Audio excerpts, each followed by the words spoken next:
To everyone who is online. We're just going to wait a few minutes for a few more people to join us. So probably start in about 3 or 4 minutes. Okay, if our speaker is I am ready. There. Welcome everyone once again. Good morning, afternoon, or evening, depending on where in the world you're joining us from. Thanks for joining us for another in our lectures in this series on water and wastewater treatment. I'm pleased today to be able to introduce our speaker, who is Professor Chris Metcalfe from Trent University. Chris has been at Trent for about 34 years. 34 years.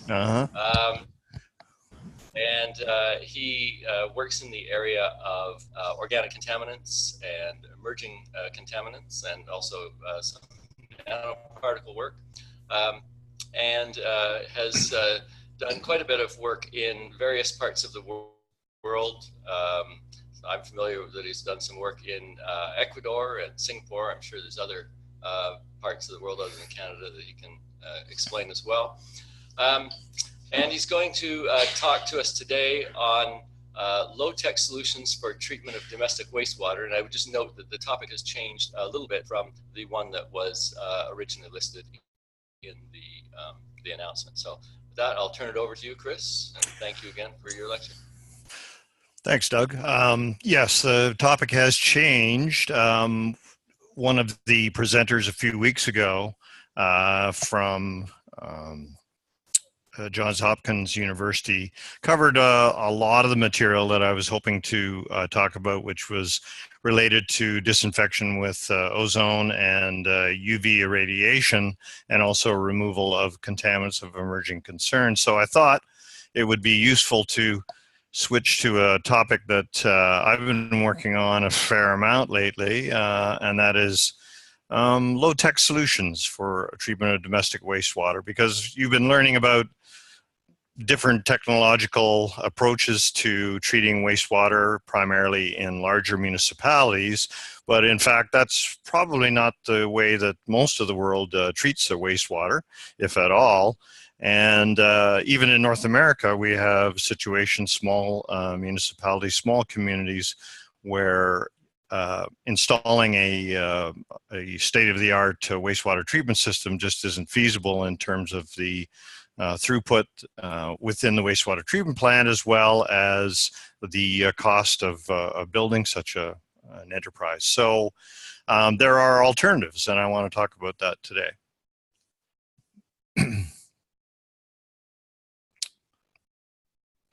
If I can just figure out how to advance. There we go. Takes a little while. So just to basically review, I suppose, what a conventional wastewater treatment plant does, it's very simple. It basically divides wastewater into effluent, which is hopefully treated so that there's reduced amounts of nutrients, suspended solids, etc. And then the solids portion is taken away, basically, and then you have to do something with the biosolids, and there are various techniques that can be used to utilize the biosolids, but one of the methods that we use here in Ontario is applications onto agricultural fields. So just a bit of a repeat on what conventional treatment systems do. Basically, they can be classified as either primary, secondary, or advanced, or sometimes called tertiary systems. And I've got a little diagram here showing what each of those parts of the treatment system do. Here in North America, and especially in Canada, the majority of municipal wastewater treatment plants use secondary treatment. And in addition, often those wastewater treatment plants are hooked up to the stormwater systems, so that if we have very high flows of stormwater, they pass through the wastewater treatment plant, and in fact those volumes can overwhelm the combined sewer systems, and what that results in is the undertreatment or sometimes lack of treatment of the sewage during heavy rainstorm events, and you get discharges of poorly treated sewage into the receiving waters. So our primary or mechanical treatment basically screens out the big bits of the sewage material, sand, grit, and debris. And then what happens is it goes into a primary clarifier where you get the initial settling of sludge. And what that does is it removes some of the suspended solids, typically around 60%, and some of the oxygen demanding organic material, typically around 30%. But what it doesn't do is remove a lot of the nutrients, phosphates, nitrates, ammonia, as well as chemical contaminants. And also the problem is that there's large amounts of sludge produced. The sludge that's collected in the primary clarifier is typically not treated, the volume is not reduced, and so then you have to do something with that, with those large volumes of sludge. And we have a couple of instances of only primary treatment here in Canada. The Montreal Wastewater Treatment Plant is what they call advanced primary treatment. I'm not sure what the advanced is all about. But basically there's very little treatment after the primary treatment process. And in some communities, particularly coastal communities such as St. John's, Newfoundland, which discharges into the marine environment, it's primary treatment as well. Secondary or biological treatment is a case where the wastewater then passes into a aeration system where you have aerobic bacteria in suspension, which can remove a lot of the nutrients as well as the biological oxygen demand, which is in the wastewater. Also, you have anaerobic bacteria primarily in the sludge. And typically these systems have what they call activated sludge systems, so that basically some of the sludge which is collected in the secondary clarifier after the aeration stage is returned back into the aeration tank in order to keep the microorganisms happy and operating properly, removing nutrients, etc., within the aeration system. So that does a very much better job at removing suspended solids, about 95% of them, and also the oxygen demanding organic material. You get some removal of phosphorus, although not all, and then typically around 50% of nitrogen as ammonia or nitrate. And also, if you're collecting the biosolids, as they're now called, you have reduction in volume of the biosolids as a result of the activity of the anaerobic bacteria in the sludge, and that, as I said, is an advantage in terms of getting rid of those biosolids. Now, your advanced tertiary treatment, basically you have various technologies that can be used primarily for removal of nutrients and also to improve the removal of ammonia. So there's a bunch of different technologies that you've heard about in this course: membrane filtration. Sand filtration is a method which is commonly used to remove phosphorus. And you can have various types of batch reactors where you have anaerobic or aerobic systems to facilitate nitrification and denitrification of your nitrogenous material. And then you could also have advanced oxidation processes, which you've learned about as well, and that can be using ozone or also UV. Typically UV doesn't do a great job. It's okay for disinfection, so often hydrogen peroxide is added to activate the system for removal of many of these organic materials, or you can add catalysts such as titanium dioxide to facilitate that process as well. The issue with tertiary treatment plants is that they typically cost a lot more to build and a lot more to operate because of the operational costs associated with maintaining the tertiary treatment. Not as common in Canada and North America in general, although we are building more tertiary treatment plants over time, but it's the norm, particularly in Northern Europe, Switzerland, Germany, Holland, etc., where the focus is on much better treatment of wastewater before discharge into receiving waters. So just a brief mention about what we do with the sludge.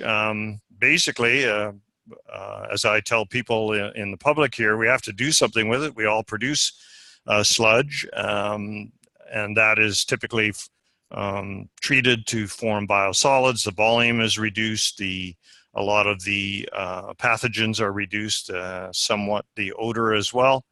Dewatering certainly helps to reduce the volume and the odor and the levels of pathogens as well, and that's often used in many wastewater treatment plants before they are used for other purposes. So what can we do with it? We can burn it through incineration. That's typically what's done in many areas of Europe, including in Switzerland, where almost all biosolids are incinerated. We can landfill it. Obviously, that's a difficult thing to maintain because we're all running out of areas where we can landfill biosolids.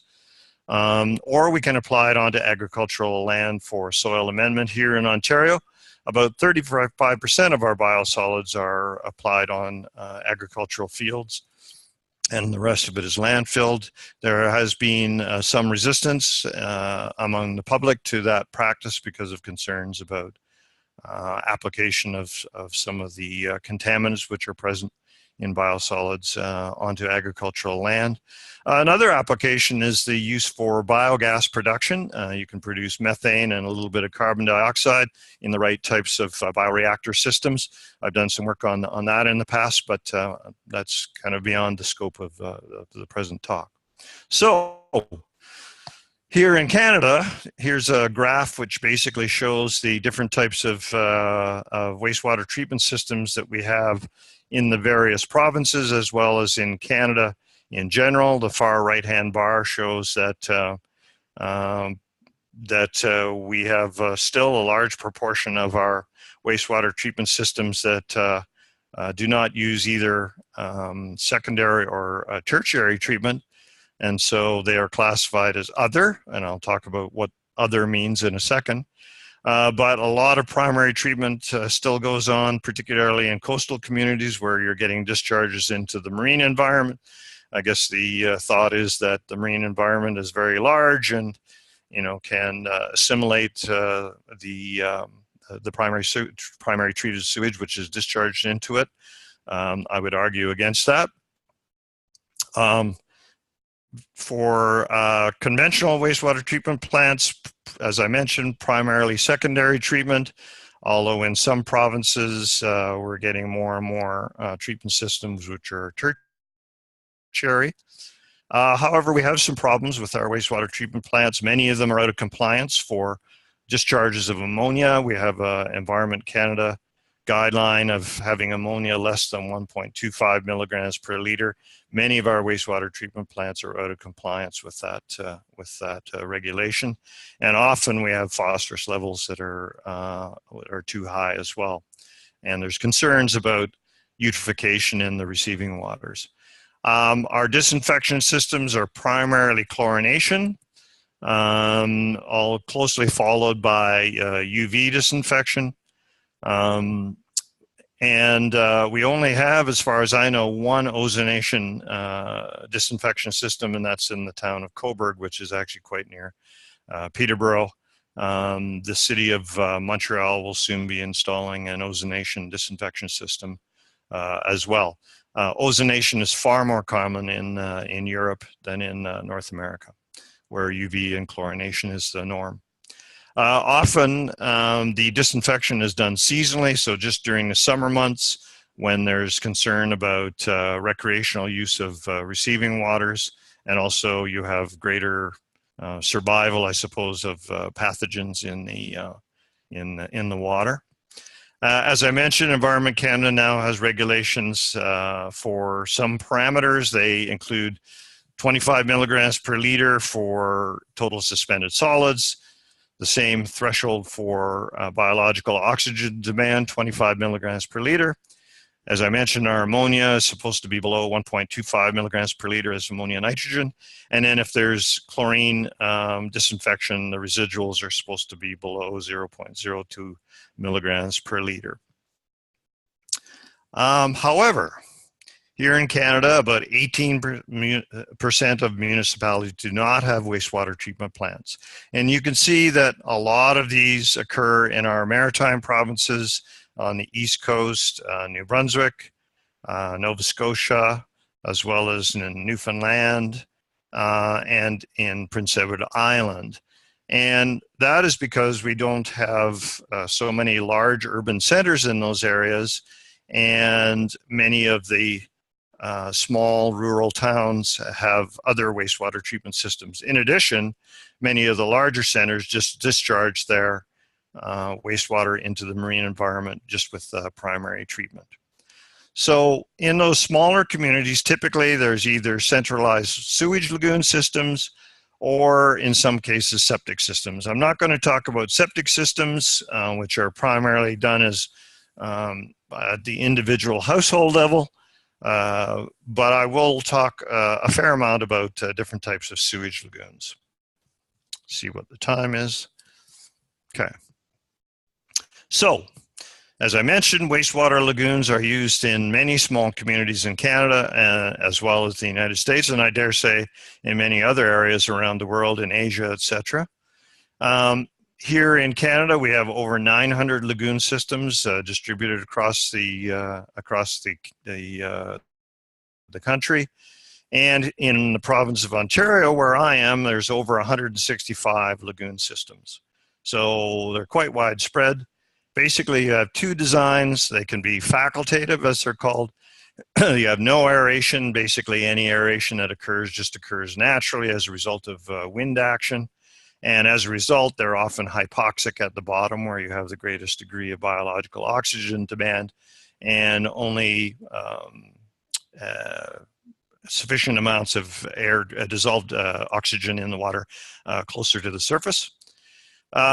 But you can also pump air into the system, so there are aeration lagoons, as I'll talk about in a second.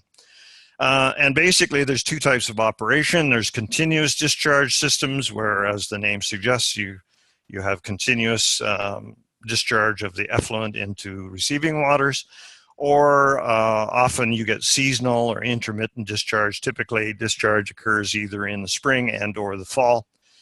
So the lagoon system remains quiescent.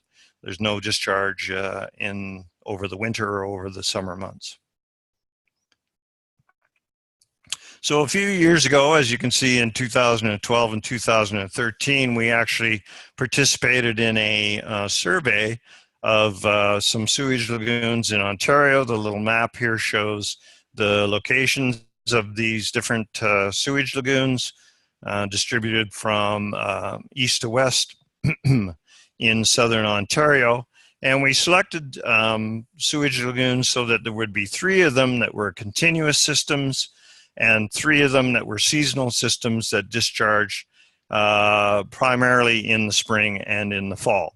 And you can see that the average discharge volumes varied quite a bit.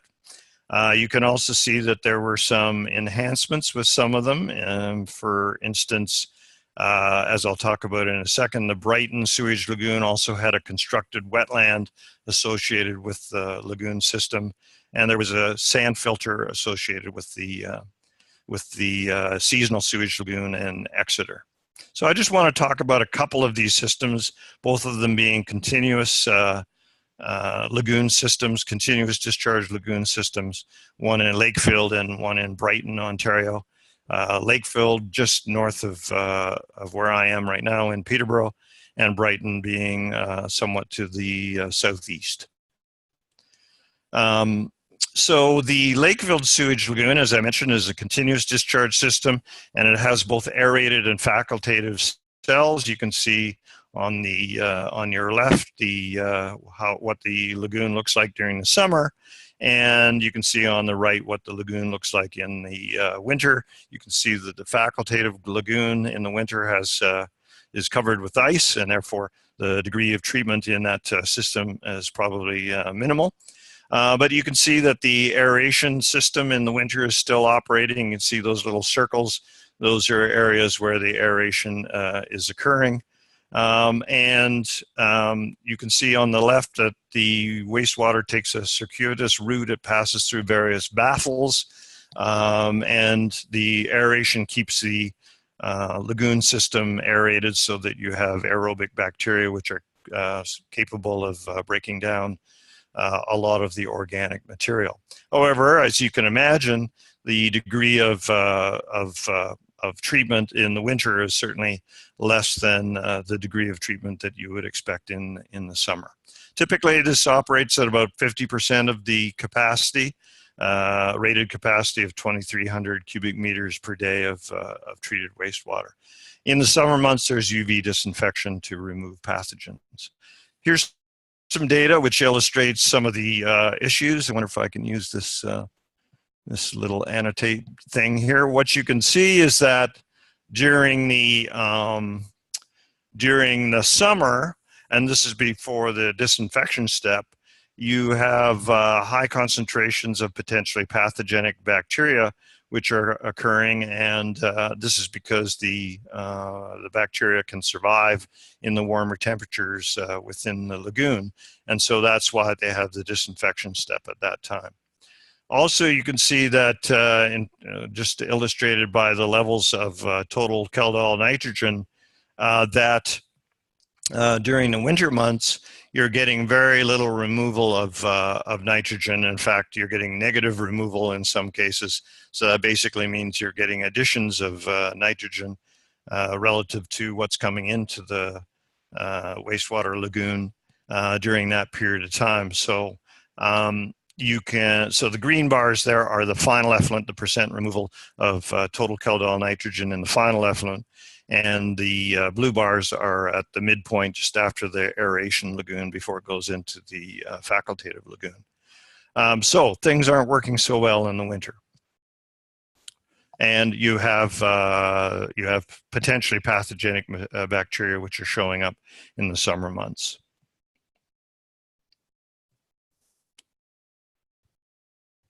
Okay.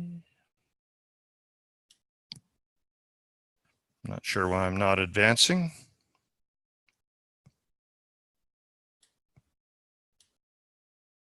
Okay, there we go. Let's get rid of that.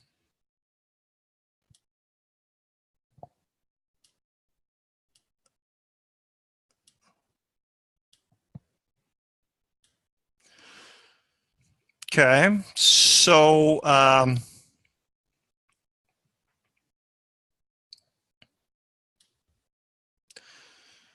this is the other continuous discharge lagoon that I was talking about, and it's in Brighton. And what I want you to notice is that there's actually three components of this sewage lagoon. There's quite a small aeration lagoon where you have your raw wastewater, and you can see that in this area here. And then it goes into quite a large facultative lagoon for continuing treatment. And then what I wanted you to notice was that there's a constructed wetland which is used for polishing the final effluent so that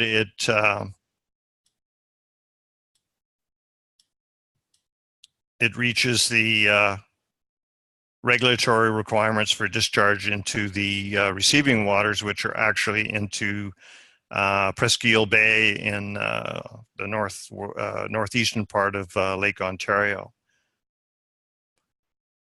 So I want to talk a little bit then about constructed wetlands and what they can potentially do as an additional step for the treatment of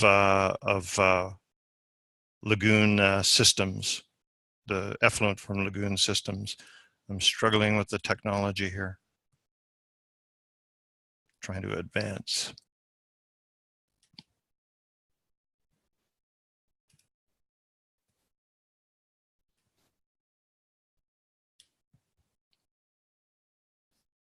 Okay, there we go.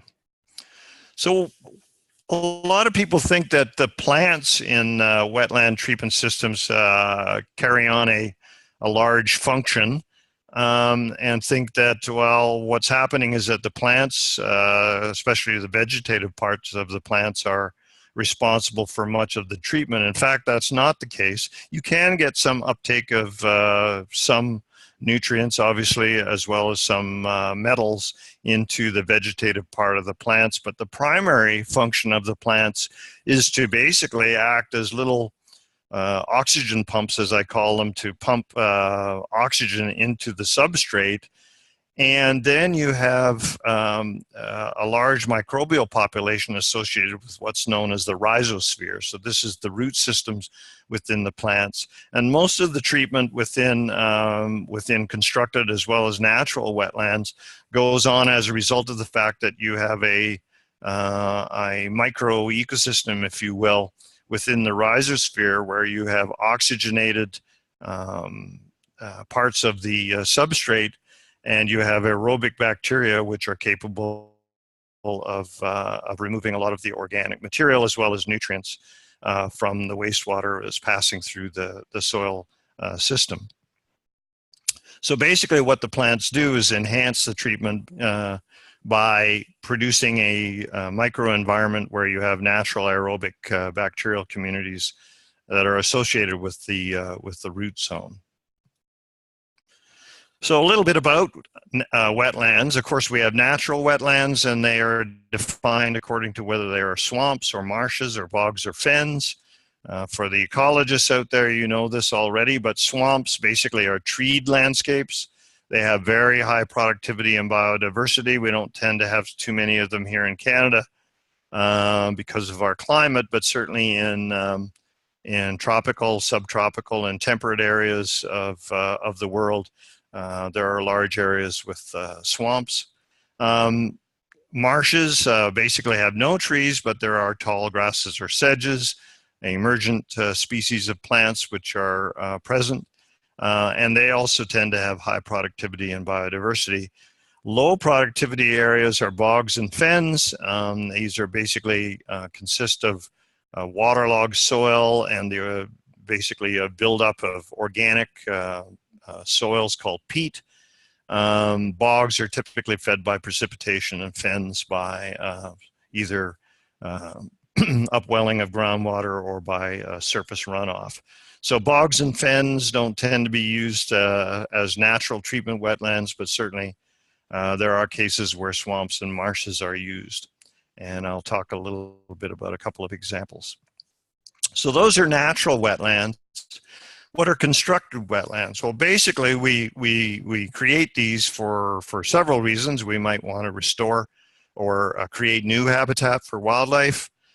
We might want to use these systems to retain and treat stormwater, or we can have constructed wetlands to treat wastewater. In some areas, we may also use them as a reclamation process for if we have old mining sites or refineries or some other ecological disturbances. So we build these constructed wetlands to partially restore those natural areas. I mean, it's not easy to completely restore the ecological services, but we can at least partially restore them. So constructed wetlands is the term that's usually a general term that's usually used for anything that we create. But there are a couple of specific types of terminologies. A treatment wetland is specifically for treating stormwater or industrial or domestic wastewater. And then sometimes you'll hear the term engineered wetland, and these are more advanced types of constructed wetlands, often with semi-passive kinds of systems which we monitor, we manipulate, we control to improve the removal of pollutants. And I'm going to talk in a second about a specific example of an engineered wetland. So basically, there's three types of constructed wetlands. There's surface flow, in which you've got emergent species of plants which are present anchored to the bottom. Sometimes you can also have floating species of plants like duckweed, etc., or both types of plants in these systems. Then there are subsurface flow where you have your wastewater, which passes through a substrate, typically a fairly porous substrate of gravel or coarse soil, and then your plants are rooted in that substrate. And then you also can have vertical flow wetlands, which are pretty similar, except that the wastewater passes vertically. It typically comes in at the surface and then is discharged out of the bottom of that subsurface layer. You can also have it going the other way. You can have the sewage, which is coming in at the bottom of the substrate and is being removed at the top. The advantages of these is surface flow typically has the lowest degree of maintenance. You can let these things go for long periods of time with basically not doing anything about them. However, they have the lowest treatment efficiency. Typically have to have very large surface areas in order to have any type of treatment of your wastewater. The highest maintenance is with the vertical flow systems, and intermediate is the subsurface flow. Often, typically you have to very much control the flow into these systems, and then sometimes the suspended solids will begin to clog the substrate, and you'll have to often disturb the substrate, remove the substrate, and replace it. Typically what happens in those cases is that you'll have alternating cells so that you can shut down one cell and work on it to bring it back to its best efficiency. And in the meantime, you've shunted the wastewater into another cell. So you alternate the back and forth between the two cells in order to maintain high efficiency. So in a continuum of terminology around wetlands, basically you have natural wetlands here to the left, and then you have engineered wetlands, which are highly controlled systems to the right, and then somewhere in between you have various types of treatment wetlands. All of these wetlands that are controlled are considered constructed wetlands.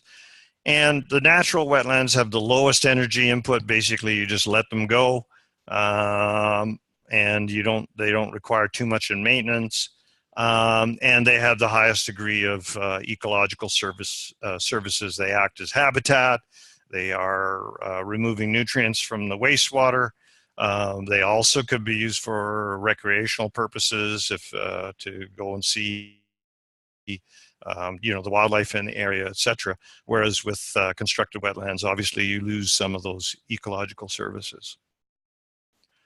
So just to talk a little bit about an engineered wetland, I was involved in a study with a colleague, Professor John White, who's now with Louisiana State University in Louisiana, in which they were working on a engineered wetland in a small town called Mandeville, and that's located in Louisiana in the United States, just north of Lake Pontchartrain. So Lake Pontchartrain on the north is the town of Mandeville, and on the south is New Orleans. So it has a population of about 12,000. The population is increasing rapidly, and they needed to improve their sewage treatment system. So they came up with a novel design, working with Professor White, for the treatment of municipal wastewater. It involves aeration lagoons. It also involves aeration sprinklers that I'll show you in a second, and a constructed wetland, and various types of filter systems. And then finally, the treated wastewater is discharged into a natural wetland, the Bayou Chinchuba.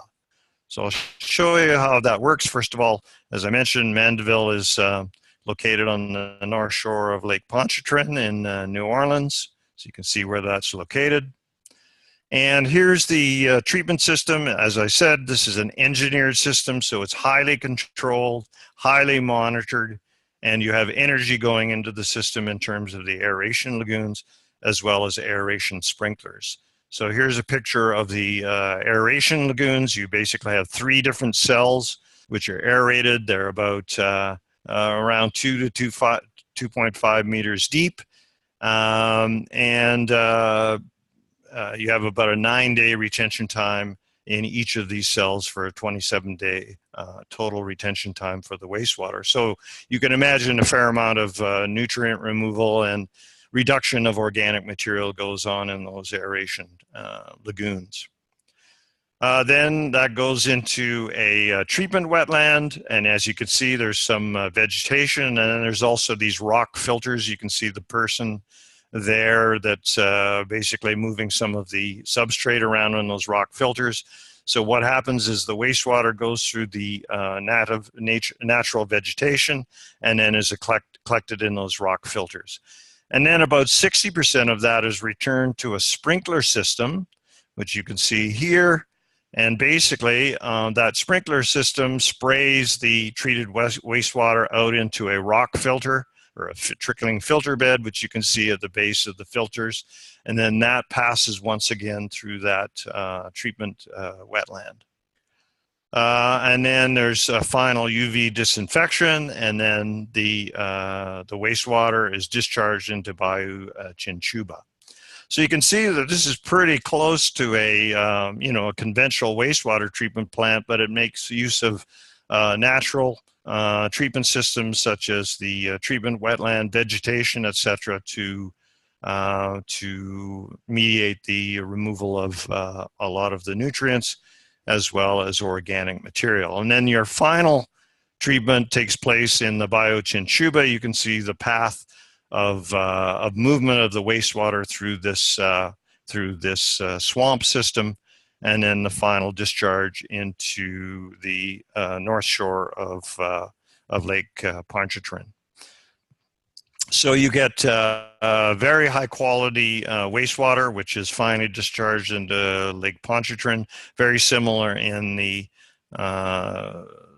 types of effluent quality that you would expect from a traditional tertiary treatment system. Switching gears to a natural treatment wetland, did a little bit of work with colleagues with the Center for Alternative Wastewater Treatment at Fleming College, which is located in Lindsay, quite close to here in Peterborough. And that work was done through the direction of Dr. Gordon Balch, and we did a little bit of work with them in a natural treatment wetland in a place in Canadian Arctic called Paulatuk. And it's a relatively small hamlet, only about 320 people, and about 80% of those individuals are Indigenous. They are Inuit. There's about 87 homes, which you can see here in the aerial photograph of the hamlet. And what they do is they collect all of their sewage from septic tanks that are there for each of the individual homes. So it's pumped out of the septic tanks, and then it's discharged into a facultative lagoon, which you can see. Basically, this is a lake which has now been turned over to being a facultative lagoon. And then during the summer months, you have discharge of the wastewater from that lagoon. It's basically trickles out of it at relatively low flows into and then eventually is discharged after passing through the natural treatment wetland into the marine environment. So here you can see the direction of flow from the sewage lagoon through the natural wetland. And what we have here is basically a heat map showing the distribution of biological oxygen demand within that natural wetland. The samples were collected with those piezometers, which you see in the little inset there. So these are little systems that you can use to remove water from the saturated soils. So you can see this is all low sedge vegetation in this natural wetland. What you can see is where the effluent enters on the far right. You have very high biological oxygen demand, over 1,000 milligrams per liter. But by the time you get to the discharge at the top left, you've got very much lower oxygen demand. So here's some data. Once again, here's the Environment Canada guidelines for not only biological oxygen demand, but also total suspended solids and ammonia.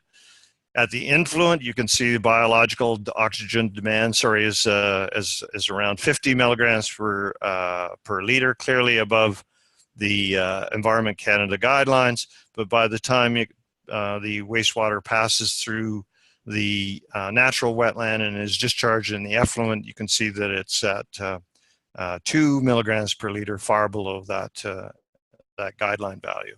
You can also see that total suspended solids is reduced by an order of magnitude, as well as ammonia, which is actually not detectable. But what you'll also see is that your nitrate concentrations actually go up. And of course, this is because of nitrification of your ammonia conversion to nitrate, which of course is typically non-toxic. And also your levels of total coliforms are reduced by 2 orders of magnitude by this treatment process. So it's quite a efficient treatment process. As I said, it operates seasonally just during the summer months. The final topic that I want to touch on is basically getting back to sewage lagoons.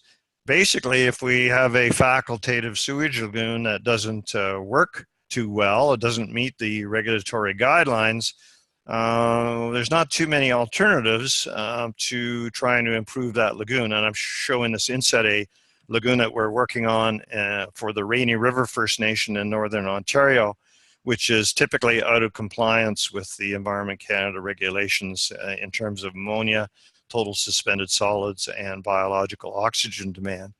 And so they're looking for some way to improve this, the sewage treatment. Basically, at the moment, they have 2 alternatives. They can either put another cell in the lagoon to increase the size and the treatment area, or they can install an aeration system. And typically, this requires not only high capital costs to install the aeration system, but also high operating costs. You've got to maintain the pumps, and you have to have the electricity to make those pumps function. And that increases your operating costs.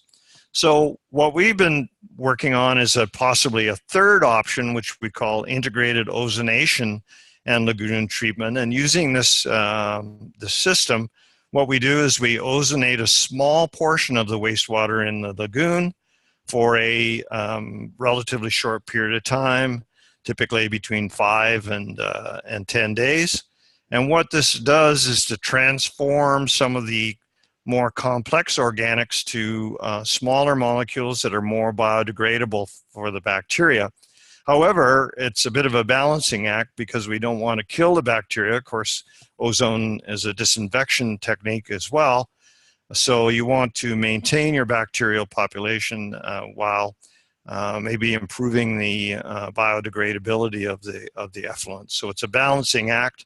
Typically what we do is we do our ozonation for a short period of time, and then we allow the lagoon to equilibrate for several weeks after to continue the degradation process. It's relatively low capital cost to buy the ozonation system, would cost about $50,000 as opposed to installing a aeration system, which would cost close to $2 million. And then you have your operating costs as well. So we tested out this particular approach in a facultative lagoon with another partner, First Nations community here in Ontario. That partner community was New Credit First Nation. You can see a lot of the organizations that were involved in this project. New Credit First Nation is south of Brantford, Ontario, and it's in the Grand River watershed. And what we did was we started our pre-ozonation monitoring beginning in January of 2017, and that continued right up to September 8th when we started our ozonation step. We ozonated about 15% of the lagoon volume at a ozone dose of 2.5 milligrams per liter. And we continued that for 10 days. And then we allowed about a month of acclimation for the biodegradation process to continue. And then on October 18th, the wastewater was sufficient quality to discharge into the receiving waters, which are a tributary of the Grand River called Boston Creek. The discharge ended about 2 weeks later, and we did our monitoring within Lagoon and also in the receiving waters over that period of time. Here's some data from looking at biological oxygen demand. So before ozonation in the center of the lagoon, which is the black bar, you can see the BOD loads were above the guideline of 25 milligrams per liter. But by the discharge time, the BOD had declined to just below the guideline value of 25 milligrams per liter, and so it was acceptable for discharge. You can also see in the lower right, the ammonia levels declined over that period of time to a low at around 0.2 milligrams per liter. Even before the start of ozonation, this was below the guideline of 1.25 milligrams per liter, but you can see that there was an improvement over time. So it appears that this type of process has some merit, has some potential for improving the degree of treatment in facultative lagoons. We just are in the process of trying this out at the Rainy River First Nation that I talked about, that's in Northern Ontario. So just to conclude and wrap up my talk, basically what I've tried to argue is that if you design and properly operate a sewage lagoon, it can treat wastewater just as efficiently as a conventional secondary treatment wastewater treatment plant that might operate in larger municipalities. However, your treatment efficiency typically declines during the cold winter months, so that's a problem here in Canada and other colder countries. During the summer months, when you've got waterborne pathogens and potentially use of receiving waters for recreation, you probably should do some disinfection, either using UV or chlorination or potentially ozonation. You can also use constructed or natural wetlands to what we call polish the effluents to improve the wastewater quality for final discharge. These require proper design and maintenance, so the degree of treatment that you want to carry out and the design of the system very much depends on how much maintenance and effort and energy you can put into the wetland. Once again, in colder months, in cold climates, you've got limited efficiency. So they can often be used for seasonal treatments. So I mentioned the seasonal discharge lagoons, such as in Paulatuk, where you could use these types of treatment wetlands. You could also use them in things like recreational facilities that are just used in the summer, such as summer trailer parks or campgrounds, etc., to treat wastewater. And then finally, I mentioned that integrating a short period of ozonation with lagoon treatment may be another option for enhancing the natural treatment process in lagoons. So with that, I'm finished my presentation, and perhaps we have an opportunity for answering some questions and doing a little bit of chatting. So let's let the games begin. Thanks, Doug. Let me start by thanking you, Chris. The excellent presentation and a really good comparison against some of the systems that we've seen for large urban areas like Hong Kong. It's a good reminder of the fact that we need a variety of different types of systems. If you click on the chat, you'll see that most of our questions come on the group chat there, and I see there's one from Verena. Yep. So Verena, typically, yes, we would use things like TIFA, which reproduce their vegetative systems annually. So that's quite common to use typhus species, particularly here in more northern climates where they survive. One thing that's kind of interesting is, I didn't mention it, but we a few years ago did a project where we used ornamental flowers in a constructed wetland that was in Mexico, and that system has been replicated in now 7 different communities around Mexico. So why ornamental flowers? So we use things like calla lilies. It's because they can be used to generate income, and they're an incentive for the community to maintain the wetland, which takes quite a bit of work. So in these cases, they were growing calla lilies. They would then cut the calla lilies and sell them at local flower markets, and were able to make a profit, and that provided incentive for the communities to maintain the wetlands and keep them operating properly. So there are very much a whole range of different types of species that you can use depending upon what you want to use the wetland for. And I see Jinyang has a question. What is the retention time of the lagoon? Can you talk a little bit about PPCP removal in the lagoon? Yeah, sure.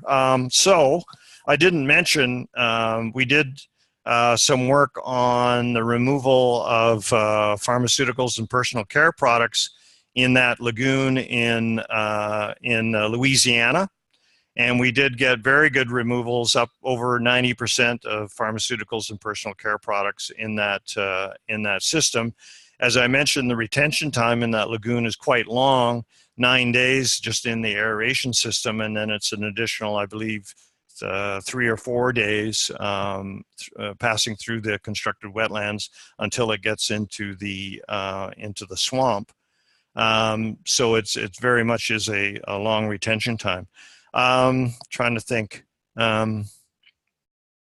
The retention time in the natural wetland in Paulatuk in the Canadian Arctic, the retention time in that natural treatment wetland, I believe, is about 5 days. And we did do some work on pharmaceutical removal in that treatment system as well. And once again, we were getting over 90% removal of pharmaceuticals and personal care products. So hopefully that takes care of your question. And then from Jana, thanks for the compliments to all of you. So the sewage lagoons, certainly the facultative lagoons, do take a long time to treat the wastewater. I mean, the big problem here in colder climates is the fact that basically there's very little treatment that goes on during the winter. So most of your treatment is going on during the summer months, when of course your bacteria are most capable, most active of nutrient removal as well as organic removal. And so that's the big issue, how to try to enhance that process. So actually, I didn't throw in any photographs. So we actually in April went up to the Rainy River and pumped our ozone through the ice that was on the lagoon for 5 days in order to get a head start on that treatment process. But that's the big problem in terms of the retention times in the sewage lagoons. It's the lack of treatment in the winter in our colder climates.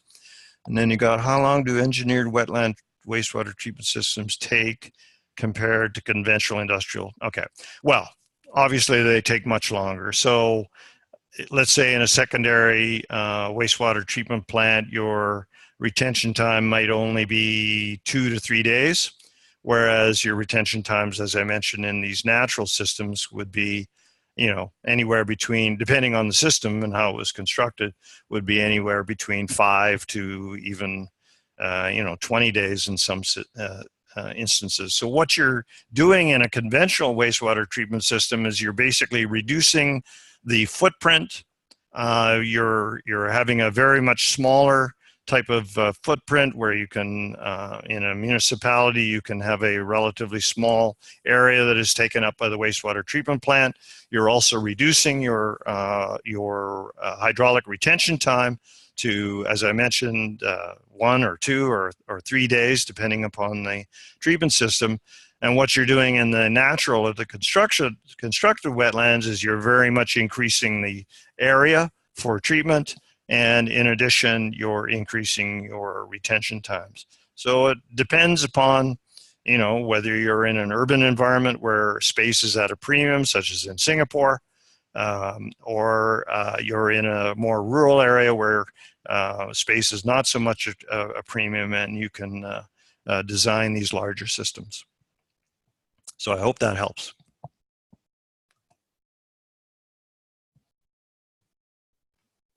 Any follow-up to that, or did I manage to answer your questions? Maybe while we're just waiting to see if there are any final questions, I would just advise you that our speaker next week will be Professor Andrea Samiano from the University of Edinburgh, and follows nicely on Chris's talk today, because she's going to be looking at using filamentous algae as a treatment process. Yeah, that'll be interesting. Oh, I think there's... Excellent. No, I guess I think we're out of questions, but thank you again, Chris. And no problem. I don't know what going to be a discussion following, because Hui Dang is not with us today, but obviously anybody who wants to stay on, any of the students who want to stay on to have a discussion can do so. So thank you again, Chris. All right. Appreciate it. No problem. I will sign off then. Okay. See you all next week.